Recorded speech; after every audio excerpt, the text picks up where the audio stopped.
Assalamualaikum warahmatullahi wabarakatuh.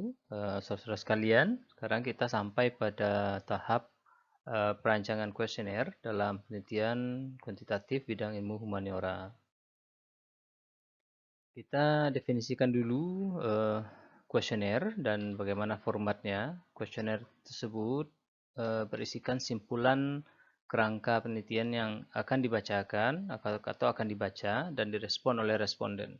Nah, jadi responden sebelum mengikuti atau mengisi kuesioner, mereka akan membaca dulu kerangka penelitian atau formatnya sehingga mereka tahu apa yang akan mereka lakukan dan tahu hak-hak dan kewajibannya. Sebuah kuesioner akademik itu memiliki tiga bagian paling tidak. Pertama, bagian pengenalan itu berisi penjelasan apa yang sedang dilakukan oleh para peneliti, ya, artinya what, kemudian who, siapa penelitinya, siapa saja. Jadi biasanya itu termasuk ke pembimbing atau dosen pengampu. Kemudian where, di mana penelitian ini dilakukan. Kemudian kapan penelitian ini dilakukan, berapa lamanya, kemudian bagaimana cara peserta atau responden mengikuti atau merespon kuesioner tersebut. Kemudian bagian kedua adalah bagian informasi mengenai dan pemberian izin responden. Jadi informasi mengenai responden terkait dengan nama, eh, mungkin nomor BP-nya atau nomor induk mahasiswanya, um, jurusannya. Nah, kan informasi-informasi penting ini sangat diperlukan untuk memvalidasi kuesioner, apakah dan untuk menentukan apakah responden itu valid, benar dan betul-betul ada gitu, ya. Nah, setelah itu baru kita juga memvalidasi keikutsertaan responden tersebut dengan meminta mereka menyatakan izinnya secara tertulis. Nah, biasanya juga ada tanda tangannya di sana gitu. Nah, bagian terakhir baru adalah kuesioner itu sendiri. Untuk membuat kuesioner, langkah pertama yang kita lakukan itu adalah membuat hipotesa, membuat kerangka dulu, kemudian menurunkan hipotesanya dan baru membuat kuesionernya. Nah, bagian pertama yang kita buat ya seperti yang sudah kita lakukan sebelumnya adalah mendeskripsikan fenomenanya. Apa fenomena yang terjadi sehingga membuat kita merasa perlu melakukan survei. Nah, sebagai contoh, um, fenomena itu tidak perlu panjang lebar, cukup satu kalimat saja, tetapi jelas, ringkas, dan padat gitu. Nah, kita contohkan di sini, mahasiswa Indonesia sudah belajar bahasa Inggris selama minimal 6 tahun, tapi tidak mampu memiliki keterampilan berbahasa aktif yang memadai. Nah, dari kalimat ini, itu sudah tergambar ada fenomena berupa pembelajaran bahasa Inggris yang dilakukan oleh mahasiswa Indonesia selama 6 tahun sebelum menjadi mahasiswa, tetapi ada permasalahan. Apa itu permasalahannya? Pembelajaran tersebut tidak mampu membuat mahasiswa yang bersangkutan itu memiliki kemampuan keterampilan berbahasa yang aktif dan memadai. Nah, berarti di sini sudah tergambar ada masalah yang muncul gitu dari fenomena yang ada. Nah, dari fenomena ini barulah kemudian kita menurunkan jawaban-jawaban atau kemungkinan jawaban yang disebut juga dengan asumsi terhadap fenomena tersebut gitu. Nah, kira-kira kenapa ini terjadi gitu ya? Apa yang menyebabkannya terjadi? Jadi kita sudah berteori dulu di awal memprediksi kemungkinan-kemungkinan penyebabnya, kemungkinan-kemungkinan faktor yang menyebabkan masalah yang terjadi, masalah itu terjadi pada fenomena yang sudah kita buat di atas.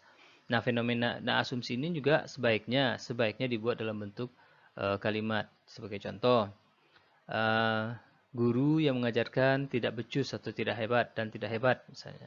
Nah, tetapi kita juga harus memikirkan secara jelimet juga ya. Bisa jadi guru yang mengajarkan tidak becus tetapi hebat gitu. Karena ada juga guru yang hebat tetapi tidak bisa, tidak pintar dalam mengajarkan gitu. Nah, kemudian kita beranjak dari guru, kita lihat ke siswanya lagi. Nah, kita lihat aspek lain, misalnya siswa kehilangan motivasi atau semangat gitu. Kemudian siswa tidak pernah ikut kursus misalnya, karena bisa jadi kalau seandainya tidak cukup di sekolah, minimal dia akan belajar di tempat kursus. Nah, kemudian kalaupun punya ikut kursus, tetapi siswa tidak punya kawan untuk berlatih misalnya, ya, karena untuk menguasai kemampuan berbahasa asing yang aktif itu, atau berbahasa apapun yang aktif, kita harus punya lawan berbicara gitu. Nah, kemudian siswa kekurangan buku mungkin untuk belajar. Nah, ada kemungkinan itu gitu ya. Kemudian sekolah tidak mengajarkan keterampilan, tetapi hanya pengetahuan. Jadi kita melihat persoalan ini dari sudut pandang sistem lagi. Berarti sistem sekolah itu tidak berfokus pada mengajarkan mahasiswa memproduksi siswa dengan keterampilan, tetapi fokus kepada memproduksi siswa dengan kemampuan mengetahui saja atau punya pengetahuan saja gitu. Nah, atau kita lihat dari sisi yang lain, lingkungan misalnya. Lingkungan tidak memungkinkan mahasiswa untuk latihan. Nah, ini juga sebetulnya agak terlalu general. Sebetulnya kita bisa fokuskan lagi. Jadi misalnya lingkungannya lingkungan memberikan dorongan negatif terhadap mahasiswa, sehingga mahasiswa atau siswa menjadi tidak nyaman untuk berlatih misalnya. Ini lebih lebih rinci ya. Nah, ini contoh-contoh kemungkinan asumsi yang kemungkinan jawaban terhadap persoalan-persoalan di atas tersebut. Nah, dari kemungkinan asumsi ini, dari daftar asumsi ini, kita cukup memilih salah satu saja yang akan dijadikan sebagai hipotesa gitu ya. Jadi katakanlah kita misalnya melihatnya dari sisi sekolah, dari sisi sistem. Jadi hipotesa yang kita pilih ya, sekolah tidak mengajarkan keterampilan tapi hanya pengetahuan bahasa Inggris bagi siswa Indonesia, sehingga tidak memiliki keterampilan berbahasa aktif. Nah, di sini dengan hipotesa ini akan kelihatan masalahnya, dan kelihatan pula jawaban atau kemungkinan eh, kemungkinan penyebab yang membuat masalah ini muncul gitu. Nah, jadi kita sudah menjabarkan permasalahan sekaligus penyebabnya. Nah, ini yang akan kemudian kita hadirkan kepada responden untuk diresponnya, untuk dikonfirmasinya apakah ini benar menurut dia atau tidak benar gitu. Nah, jawaban mereka itu nanti ya, akumulasi dari jawaban mereka itu nanti akan menentukan apakah prediksi kita itu atau asumsi kita itu, hipotesa kita itu betul atau tidak gitu. Ya. Nah, inilah gunanya hipotesa tadi, dan inilah caranya kita membuat hipotesa sebelum kita membuat kuesioner. Nah, setelah membuat hipotesa tadi, barulah kemudian kita bisa membuat kuesionernya. Nah, kuesioner yang dibuat itu berasal dari hipotesa. Jadi harus selesai dulu kerangka penelitian tadi, mulai dari fenomena, gambaran fenomena, kemudian daftar asumsi, dan hipotesa. Kalau sudah selesai, nah berikutnya yang kita lakukan adalah menentukan populasi. Ya, populasi yang akan disurvei. Misalnya kalau dulu kita menentukan kita mensurvei mahasiswa sastra Inggris PP 2021 saja. Karena kan kita melihat background mahasiswa ya. Jadi karena kalau terlalu banyak, kalau semua mahasiswa yang kita targetkan, sepertinya nanti akan sulit sendiri kita membuat kesimpulan. Jadi kita tentukan dulu populasi yang akan disurvei. Kemudian berapa buat itemnya ya, item kuesioner yang akan kita ujikan. Nah, item kuesioner itu untuk satu hipotesa sederhana itu tidak perlu banyak-banyak, cukup antara 5 sampai 7 item kuesioner saja. Nah, item kuesioner dibuat dalam bentuk pernyataan tertutup ya.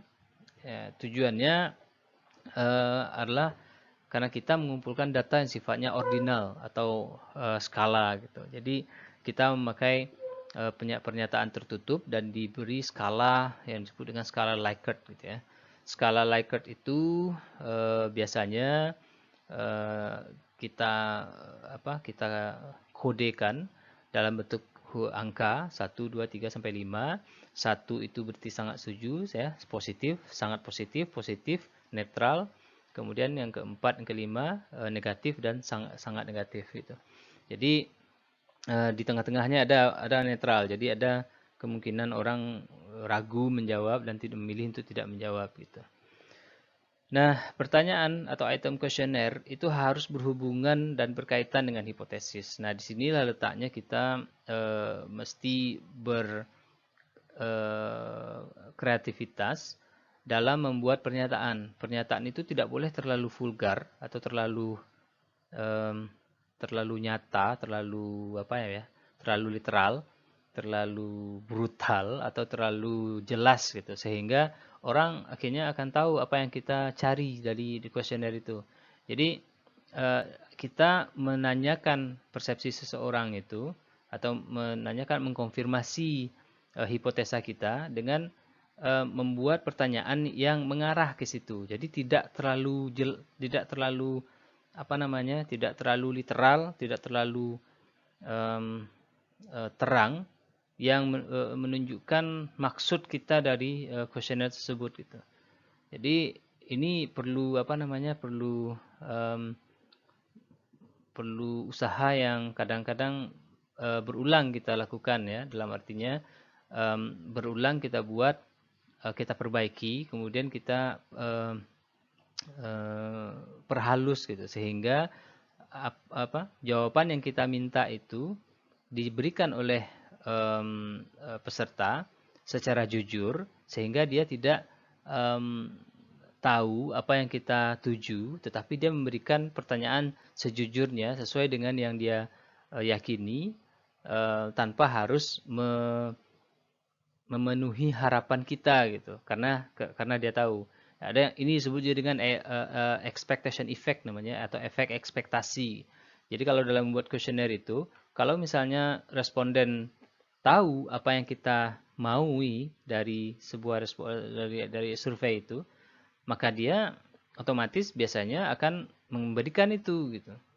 Jadi bukan karena dia mau, tetapi karena dia ingin menyenangkan kita gitu. Nah, keinginan untuk menyenangkan itu kadang juga disebut dengan halo effect gitu, ya, efek halo gitu. Nah, itu juga berpengaruh kepada validitas sebuah survei kuesioner. Jadi ada ada teknik-teknik khusus untuk melakukan ini. Nah, cuman untuk posisi saudara, mungkin kita tidak perlu masuk terlalu jauh ke sana, karena cukup saudara buat dulu 5 item kuesioner yang berhubungan dengan hipotesis, kemudian saudara rasakan bagaimana nanti item-item tersebut kira-kira berfungsi tidak untuk mengkonfirmasi, membantu saudara mendapatkan jawaban yang sejujurnya. Ini jawaban sejujurnya, bukan jawaban yang saudara maui, tapi kita mungkin berasumsi seperti itu. Nah, kita ingin lihat apakah asumsi kita itu benar atau tidak. Nah, jadi bukan kita membuatnya agar asumsi kita benar, tetapi kita mengkonfirmasi apakah yang kita buat itu benar atau tidak sesuai dengan yang dipikirkan atau yang dialami oleh responden. Nah, skala Likert yang kita sebut sebelumnya itu biasanya digunakan untuk kuesioner yang bersifat terkontrol, ya, semi tertutup, yang mengumpulkan data secara skala. Nah, untuk masing-masing pernyataan biasanya kita buatkan dalam bentuk poin, ya, atau multiple choice. Nah, itu isinya pilihan 1 sampai 5. 1 itu sangat setuju, 2 setuju, 3 tidak tahu, netral. Kemudian 4 tidak setuju, dan 5 sangat tidak setuju. Nah, cuma secara general, secara umum, komponennya terdiri dari 3 saja ini. Positif, netral, dan negatif gitu. Nah, cuman yang positif itu ada yang sangat positif dan ada yang positif saja. Nah, begitu juga ada yang negatif. Ada yang sangat negatif, ada yang negatif saja. Nah, jadi yang kita lihat sebetulnya trennya saja ini. Kemana arahnya lebih banyak? Apakah lebih banyak ke positif atau ke negatif. Kalau positif berarti diterima hipotesis kita, berarti benar hipotesis kita. Tapi kalau negatif berarti tidak benar hipotesis kita gitu. Nah, berikut contoh item kuesioner yang kita buat dari contoh hipotesa yang kita sudah rancang. Sekolah tidak mengajarkan keterampilan tetapi pengetahuan bahasa Inggris saja. Nah, contoh kuesioner yang keluar dari sana itu kita buat banyak ya. Saya belajar bahasa Inggris dengan intensif di SMP. Nah, karena kan 6 tahun belajar itu ada di SMP dan ada di SMA. Nah, kita bisa jadi pecah kuesioner kita itu dengan melihat bagaimana di SMP dan bagaimana di SMA. Berarti ada 2 pertanyaan untuk masing-masingnya. Jadi kita lihat dulu apakah kita intensitas belajar bahasa Inggrisnya di SMP dan di SMA. Nah, itu masing-masing satu pertanyaan. Berarti sudah 2 pertanyaan keluar dari sana. Nah, kita lihat apakah responden belajar bahasa Inggris dengan intensif di SMP dan di SMA. Kemudian yang kedua, kita lihat pula karena kita kan mau melihat apakah memang sekolah ini hanya mengajarkan pengetahuan ketimbang keterampilan. Kalau mengajarkan pengetahuan, fokusnya pasti ke grammar. Nah, ini kita akan tahu ini kalau seandainya kita banyak baca tentang pengajaran bahasa Inggris dan tujuan-tujuan pembelajaran gitu. Ya, penelitian-penelitian yang terkait dengan penguasaan bahasa gitu. Nah, kita akan tahu nih orang kalau banyak diajarkan grammar itu berarti orientasi pengajarannya hanya pengetahuan berbahasa, bukan keterampilan berbahasa. Karena belajar grammar itu memperlambat usaha seseorang untuk lancar dalam berbicara, ya, karena dia akan lebih banyak memikir ketimbang berbicara gitu. Nah, kalau seandainya fokusnya pada keterampilan berbahasa dalam berbicara terutama, maka dia akan lebih banyak didorong untuk berbicara dengan cepat gitu. Nah, nanti sambil lalu baru nanti diperbaiki grammarnya. Tetapi jika sekolahnya hanya fokus pada pengetahuan, maka pasti akan lebih banyak latihan grammarnya ketimbang latihan berbicaranya. Maka pertanyaan ketiga dan keempat yang dilihatlah itu. Saya banyak latihan grammar ketika belajar bahasa Inggris di SMP dan di SMA. Nah, kita lihat, kita tanya pendapat mereka. Apakah mereka banyak latihan grammar ketika belajar di SMP atau SMA? Nah, kalau iya lebih banyak, berarti confirm, berarti betul sekolah itu hanya mengajarkan keterampilan, pengetahuan, bukan keterampilan berbahasa. Nah, kemudian kita lihat lagi. Saya banyak latihan menulis secara benar dalam bahasa Inggris di SMP dan di SMA. Nah, apakah lebih banyak diajarkan latihan secara benar dan menulis dalam bahasa Inggris di SMP dan SMA? Nah, ini kan produktif juga. Nah, apakah itu diajarkan? Kalau seandainya tidak diajarkan, berarti tidak diajarkan keterampilan berbahasa aktif. Ya, hanya latihan grammar saja. Nah, apakah banyak latihan menulisnya atau banyak latihan grammar saja gitu. Nah, ini akan kita cek. Kemudian efeknya kalau seandainya banyak latihan grammar tentu tahu banyak aturan grammar ya. Nah, sekarang kita konfirmasi itu. Nah, apakah mahasiswa atau siswa yang bersangkutan itu tahu grammar bahasa Inggris? Saya tahu banyak aturan grammar bahasa Inggris. Nah, apakah dengan begitu dia tahu gitu? Nah, ini kita menguji juga apakah sistem belajar grammar yang banyak itu membuat siswa ini tahu gitu. Jangan-jangan tidak gitu. Nah, ini berarti juga latihannya tidak membuat tidak mencapai hasil seperti yang diharapkan. Kemudian kita konfirmasi lebih jauh, saya mampu mengetahui jenis kesalahan grammar dalam sebuah tulisan. Nah, ini implementasinya lagi. Kalaupun tahu dia banyak aturan grammar, apakah dia bisa mengimplementasikannya dalam melihat atau menganalisis sebuah tulisan? Kalau tidak, nah berarti memang fokusnya hanya pada pengetahuan saja. Karena kalau seandainya dia berubah menjadi keterampilan, pengetahuan tadi bisa digunakan untuk melihat kualitas sebuah tulisan. Berarti teraplikasikan dia, ya, berfungsi dia secara maksimal untuk menjadi kontrol kualitas, ya.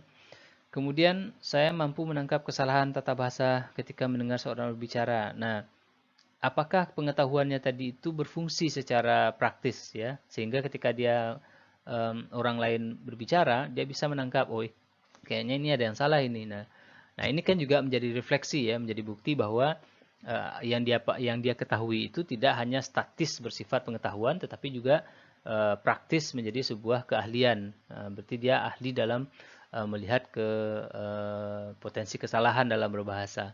Kalau dia bisa melihat kesalahan berbahasa, berarti otomatis paling tidak dia tahu bagaimana cara memperbaikinya. Kemudian baru kita lihat bagian perbaikan itu. Saya mampu memperbaiki kesalahan grammar yang ada dalam tulisan yang saya baca. Nah, itu tadi. Tahu saja tidak cukup, tapi apakah dia juga bisa mampu membuat pengetahuan itu membuat dia bisa memperbaiki? Nah, kemudian yang 11, saya mampu menulis dengan grammar yang benar dalam bahasa Inggris. Nah, ini membuat dia lagi. Apakah setelah dia tahu, setelah dia bisa melihat punya orang lain, dia bisa memperbaiki punya orang lain, nah dia sendiri bisa nggak nulis dengan benar gitu. Nah, kemudian dalam bicara lagi, apakah dia bisa bicara dalam grammar yang benar dalam bahasa Inggris gitu. Nah, secara umum kita lihat apakah dan saya fasih dan lancar berbicara bahasa Inggris.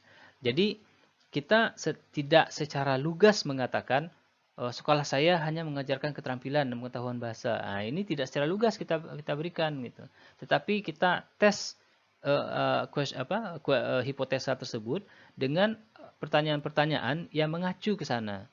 Jadi kita breakdown, kita rinci yang dimaksud dengan keterampilan itu, sekolah mengajarkan pengetahuan saja itu, dalam pertanyaan-pertanyaan yang melihat apakah benar secara sistematis sekolah ini mengajarkan pengetahuan saja, tidak mengajarkan keterampilan.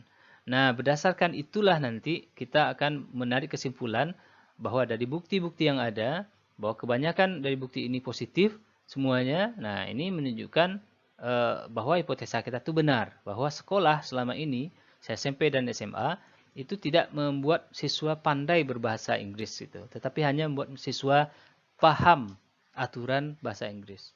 Nah, ini yang akan kita lihat lewat item questionnaire tersebut. Nah, kira-kira begitu contohnya.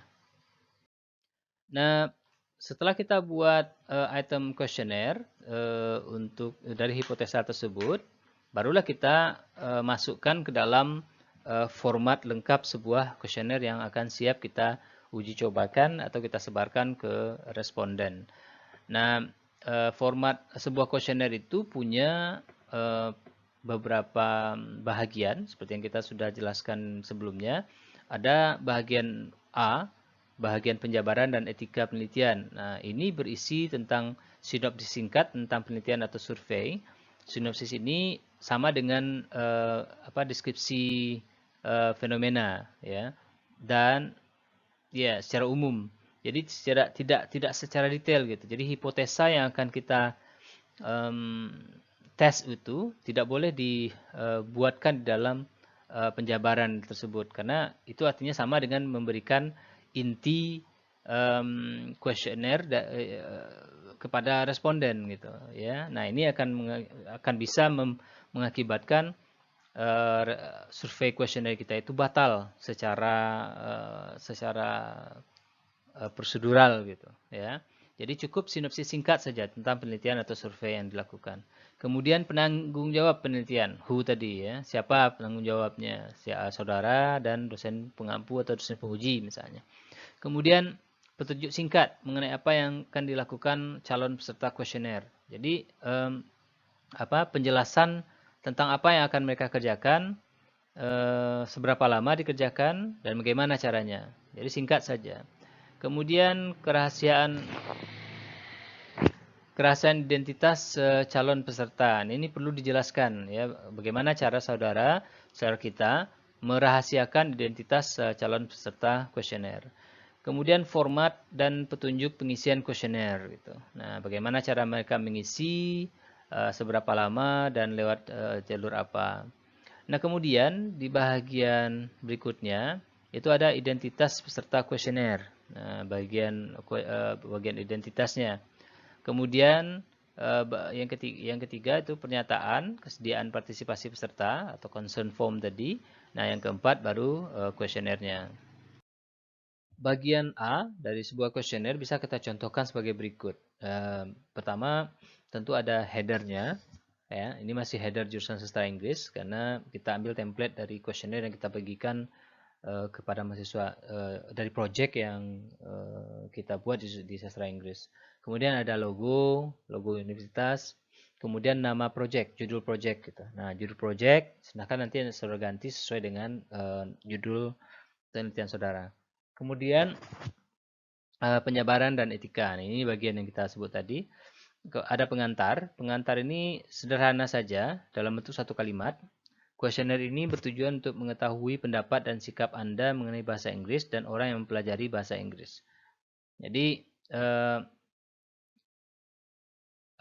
penjelasan atau sinopsisnya itu sederhana saja dan general dan umum, sehingga responden tidak begitu paham secara detail apa yang kita mau tuju gitu. Dari judul mereka bisa menebak mungkin apa yang akan kita inginkan, apa yang kita cari, tetapi secara detail mereka nggak tahu apa yang akan kita tanyakan dan tidak tahu tujuan kita menanyakan itu gitu. Nah, tujuan ini yang kita tidak bisa jelaskan secara detail, karena jika mereka tahu tujuan ini, mereka malas berpikir untuk meresponnya. Nah, mereka akan jawab saja sesuai dengan yang kita mau. Nah, ini yang bisa menyebabkan hasil survei kita menjadi tidak sah, tidak valid gitu. Karena tercemar oleh yang disebut dengan expectation effect namanya ya, efek ekspektasi gitu. Jadi membuat kuesioner itu atau quantitative research itu banyak sekali efek-efek yang perlu dipertimbangkan ketika menjalankannya. Nah, bagian peneliti ada di sini ketua, misalnya kalau ini bagian dari roadmap dari penelitian dosennya harus dijelaskan juga, kemudian nanti bisa ditambah dengan nama saudara. Kuesioner ini merupakan bagian dari roadmap penelitian bahasa Inggris yang dilakukan oleh bersama tim peneliti yang diketuai Hanafi SSM Mapling PhD dari jurusan sastra Inggris Fakultas Budaya Universitas Andalas. Nah, setelah itu saudara bisa tambah nama saudara sendiri. Dan Nurdin Ahmad misalnya dari jurusan sastra Jepang ya. Kemudian ada penjelasan tentang apa yang akan diminta saya lakukan. Nah, ini gambaran tentang apa yang akan dilakukan oleh responden jika mereka setuju untuk ikut. Jika Anda bersedia untuk ikut serta, Anda akan diminta mengisi kuesioner singkat pada waktu dan tempat yang Anda sukai. Dalam kuesioner ini, Anda hanya perlu mengisi salah satu dari 5 jawaban yang sudah tersedia untuk 25 pernyataan. Jadi ada 25 pernyataan. Nah, akan tergambar oleh mereka itu, oh ada 25 pernyataan yang akan mereka respon, dan kemudian mereka mengisi salah satu saja, satu dari 5 jawaban yang tersedia. Aktivitas ini butuh waktu sekitar 5-10 menit. Nah, tergambar berapa lama waktu yang dibutuhkan untuk menyelesaikan ini gitu. Nah, kemudian kerahasiaan identitas. Nah, di sini kita jelaskan bagaimana kita merahasiakan identitas responden. Identitas asli Anda sangat penting untuk diisikan. Jadi kita highlight ini dan kita bold. Dan oleh karena itu akan menjadi prioritas kami untuk dirahasiakan.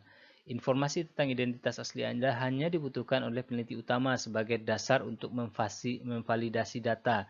Ini perlu kita tekankan. Jadi kalau seandainya data informasi peserta tidak valid, artinya percuma saudara ikut mengisi kuesioner gitu. Nah, jadi perlu menjadi dasar untuk memvalidasi data yang sudah dikumpulkan. Tanpa mengetahui identitas Anda yang sebenarnya, kuesioner survei yang Anda isi akan menjadi tidak valid dan tidak bisa digunakan sama sekali dalam penelitian ini. Nah, ini perlu kita jelaskan. Dalam laporan penelitian, jawaban kuesioner Anda akan digabung bersama populasi Anda dan nama Anda akan disamarkan dalam bentuk angka atau huruf yang diatur secara sistematis sehingga tidak mungkin bagi pembaca untuk mengetahui jawaban Anda. Nah, kita memberikan garansi kepada responden bahwa kegiatan mereka, keikutsertaan mereka, jawaban-jawaban yang mereka berikan itu tidak bisa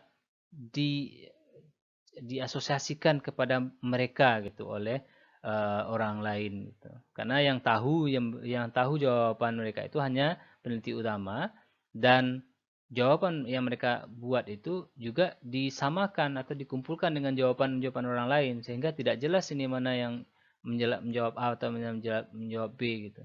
Yang akan terjadi adalah akumulasi dari semua jawaban yang ada, sehingga tidak bisa diacu kepada orang per orang gitu. Dengan demikian, orang yang ikut survei kuesioner itu akan merasa aman. Kenapa?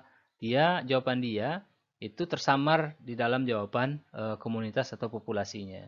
Nah, kerahasiaan ini penting untuk dijelaskan sehingga mereka menjadi percaya dengan kredibilitas kita sebagai peneliti gitu ya. Kemudian yang terakhir, format dan petunjuk penyusunan kuesioner. Nah, sini kita jelaskan.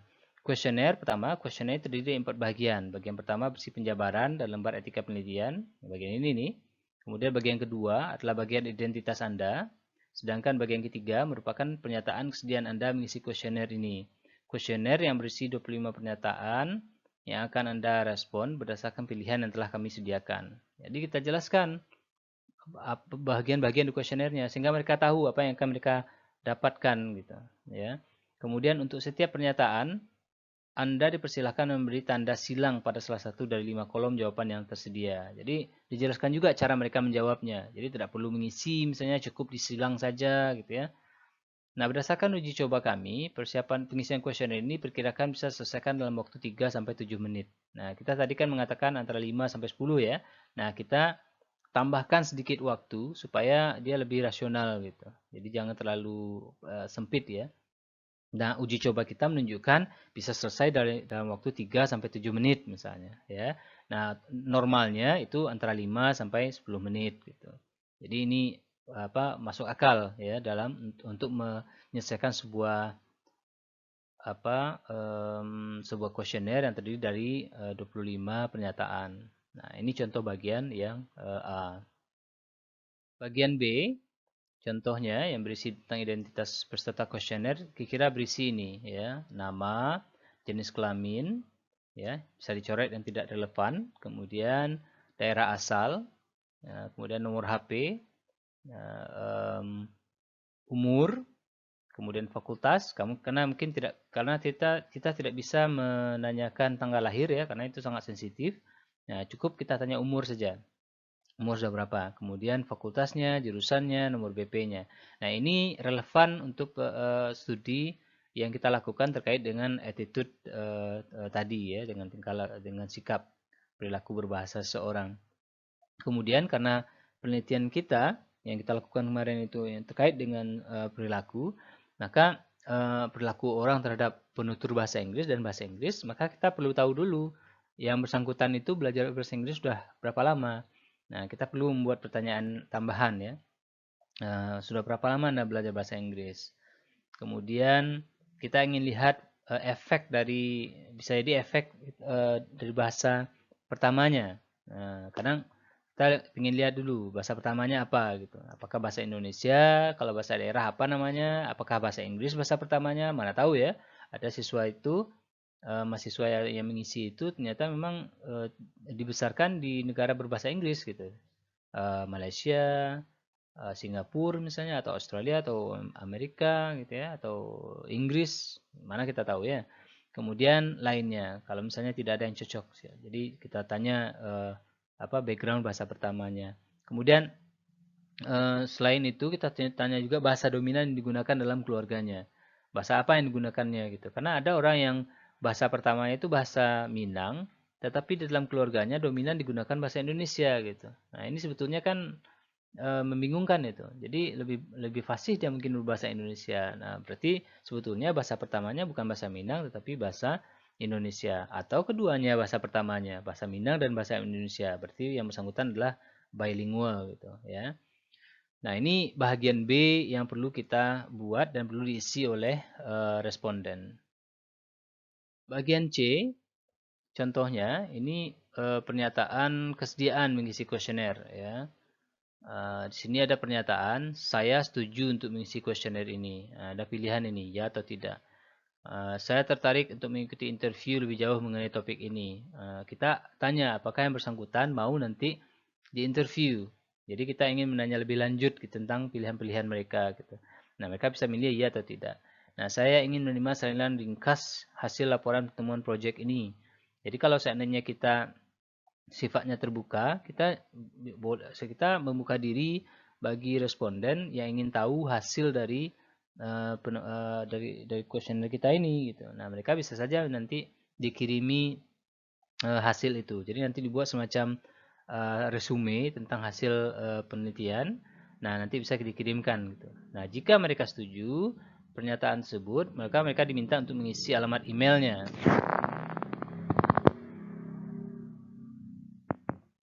Alamat email yang mereka gunakan atau nomor WA-nya, sehingga kita bisa mengirimkan kepada mereka lewat email atau nomor WA-nya.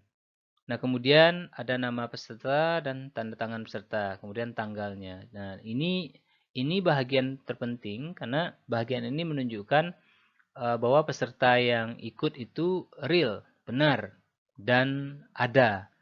Sehingga isian yang mereka buat itu menjadi valid gitu. Nah, seringkali responden peneliti yang mau curang itu memainkannya di sini nih gitu ya. Mereka buat-buat saja, kemudian mereka karang-karang saja tanda tangannya gitu. Kemudian diisikan sendiri. Ada yang kayak gitu juga pernah terjadi gitu. Dan itu sebetulnya menipu diri sendiri gitu. Kalau saya nanya, kalau untuk tugas ini saudara ketahuan, efeknya ya cuman saudara gagal, tahun depan ngulang gitu kan. Tapi kalau seandainya ini menjadi kebiasaan dan itu sudah saudara mulai di kelas ini, nah saudara sudah mulai membiasakan untuk menipu diri sendiri. Nah, efeknya nanti ketika betul-betul dilaksanakan penelitian ini, saudara nanti akan gampang gitu, ya, sehingga penelitian yang dilakukan itu menjadi tidak valid gitu. Nah, kalau sempat itu terjadi dalam dunia kerja, itu habis itu kita, ya. Nah, semoga ini tidak terjadi lagi ya di jurusan jurusan kita. Ini di jurusan sastra Jepang ini sudah 2 kali nih terjadi ya, di 2 angkatan gitu. Kalau di sastra Inggris belum ada kita temui satu kali itu, satu kali waktu itu. Tapi kalau di sastra Jepang udah 2 kali nih terjadi kemarin itu. Nah, mudah-mudahan tidak terjadi lagi. Oke. Nah, sekarang kita lihat bagaimana tugas keempat diselesaikan, yaitu merancang dan membuat kuesioner penelitian kuantitatif yang sederhana. Nah, tugas keempat ini yang pertama saudara lakukan adalah merevisi kerangka penelitian yang saudara ajukan kemarin itu, yang sudah kita evaluasi dan berikan dikirimkan kembali di dalam bentuk Microsoft Excel ke grup WAG kelas kita. Nah, kerangka itu kan berisi deskripsi fenomena, daftar asumsi, hipotesis, dan judul. Nah, saudara revisi lagi itu, kemudian saudara perbaiki dan sempurnakan. Jika ternyata sama dengan yang lain, pastikan berbeda, ya. Dan kemudian saudara buatkan dalam bentuk kerangka kuesioner lengkap, 1 atau 2 lembar. Ini biasanya cuma 1 lembar saja itu, ya. Nah, formatnya juga barusan sudah kita kirimkan ke WAG. Nah, kemudian dibuat draft kuesioner dengan format lengkap seperti yang kita contohkan di atas. Setelah membuatkan kerangkanya, silakan buat item kuesionernya. Kemudian saudara gabung dalam satu file Microsoft Word, ya. Kemudian saudara beri nama dengan format nama BP plus kuesioner, gitu. Nama saudara, BP saudara, dan kuesioner. Itu saja. Nah, beri nama dengan format tersebut. Kemudian semuanya ya, satu file ini diupload sebagai tugas keempat paling lambat tanggal 5 Juli 2022. Nah, ini sebetulnya tidak susah ya, karena sudah hanya menambahkan item kuesioner saja antara 5 sampai 7. Kalau seandainya mau membuat lebih silakan ya, tidak ada masalah. Tapi minimal itu 5 sampai 7 gitu. Nah, yang penting itu adalah keterkaitannya gitu. Jadi saudara sebetulnya berlatih bagaimana membuat kuesioner, item kuesioner yang betul-betul valid dan relevan dengan hipotesa yang saudara buat. Nah, ini akan kita lihat. Nah, jika sudah selesai, saudara upload ke Island paling lambat tanggal 5 Juli 2022. Karena tanggal 8 itu adalah tanggal terakhir kita diminta dosen untuk mengupload nilai gitu. Nah, kalau seandainya Unan kekeh tepat waktu dengan jadwal tersebut, otomatis kita harus menyelesaikan semua tugas-tugas itu paling lambat tanggal 5 itu. Karena tanggal 6, 7, 8 itu adalah waktunya untuk melakukan evaluasi gitu. Kalau kita tetapkan tanggal 7 misalnya ya. Nah, kapan waktunya kita menilai lagi gitu. Khawatirnya tidak sempat lagi ada waktu untuk menilai sehingga dan setelah menilai dia kan juga harus dihitung ya. Kalau seandainya tidak hitungannya ada yang salah dan ada masalah teknis segala macam, nah itu bisa efeknya nanti bisa nilai saudara tidak bisa diupload gitu. Kalau nilai tidak diupload, nah semuanya akan otomatis dapat B saja semua. Nah ini kan akan merugikan saudara juga gitu dan juga dosennya akan mendapat teguran oleh dekanat atau fakultas atau universitas gitu. Jadi makanya kita akan agak terlambat sedikit ini. Tapi mudah-mudahan kita nggak tahu ya. Biasanya mudah-mudahan ada perpanjangan ini dari UNAN gitu. Tapi kita nggak bisa terlalu berpatokan ke sana ya. Lebih baik kita antisipasi dari awal. Makanya tugas kita yang terakhir ini tidak terlalu berat gitu. Saudara hanya merevisi um, proposal atau kerangka proyek penelitian yang sudah saudara buat sebelumnya. Kemudian tambahkan dengan membuat item kuesioner.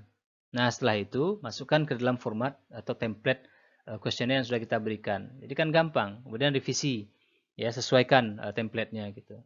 Jadi tidak terlalu sulit sebetulnya, ya. Nah, inilah yang akan kita nilai sebagai pengganti UAS gitu. Oke, kira begitu ya, saudara. Mudah-mudahan lancar hendaknya dan kita tunggu hasil revisi saudara dan format lengkap kuesioner saudara pada tanggal 5 Juli 2022. Oke?